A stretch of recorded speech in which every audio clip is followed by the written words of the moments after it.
दिल्ली का बिरला हाउस।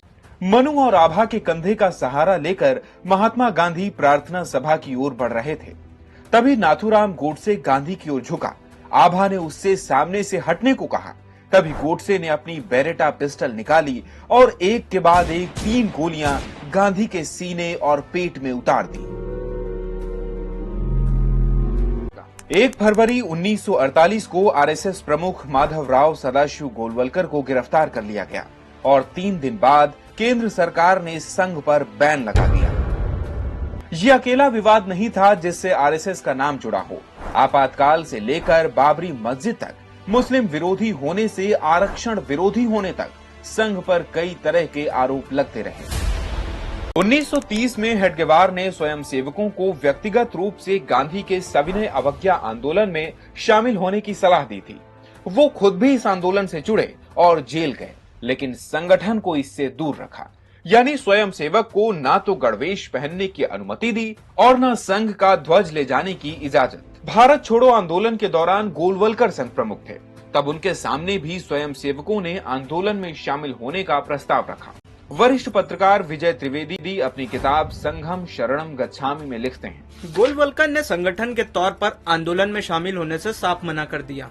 उनका तर्क था कि आरएसएस अंग्रेजों के निशाने पर है, वह इस पर बैन लगा सकते हैं। आरएसएस के अखिल कार्यकारिणी सदस्य मनमोहन वैद्य अपनी किताब वी एंड वर्ल्ड अराउंड में लिखते हैं, डॉक्टर हेडगेवार ने 1921 और 1930 में सत्याग्रह में भाग लिया और जेल गए। 1942 के आंदोलन में भी स्वयंसेवक इसका हिस्सा थे, जिसमें एक स्वयंसेवक की जान भी गई। जेल जाना ही देशभक्ति नहीं है।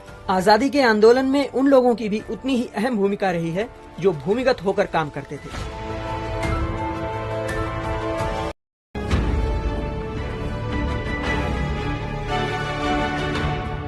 संघ के मुखपत्र कहे जाने वाले ऑर्गेनाइजर में 1947 में एक लेख छपा, जो लोग भाग्य से सत्ता में आ गए हैं उन्होंने हमारे हाथों में तिरंगा पकड़ा दिया है, लेकिन इसे हिंदू कभी स्वीकार नहीं करेंगे और कभी इसका सम्मान नहीं करेंगे। आखिरकार 26 जनवरी 2002 को संघ मुख्यालय पर 52 साल बाद तिरंगा फहराया गया।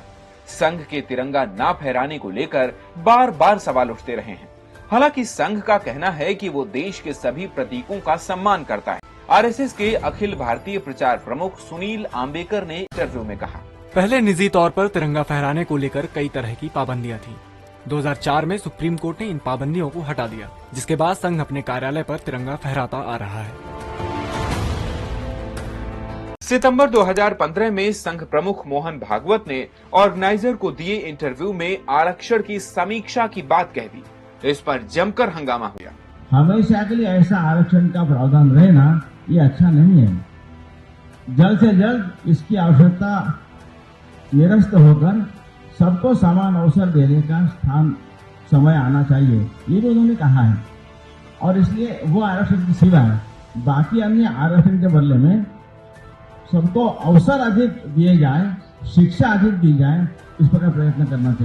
मोहन भागवत ने 2019 में दिल्ली के कार्यक्रम के दौरान कहा कि आरक्षण के समर्थक और विरोधी दोनों को भाईचारे के माहौल में बातचीत करनी चाहिए। वहीं सितंबर 2023 में भागवत ने स्पष्ट रूप से कहा, संघ आरक्षण का समर्थन करता है। जब तक समाज में भेदभाव है, आरक्षण मिलना चाहिए। संघ पर हिटलर और मुसोलिनी जैसे तानाशाहों से प्रभावित होने के आरोप भी लगते रहे हैं। हालांकि संघ इन्हें भी नकारता रहा।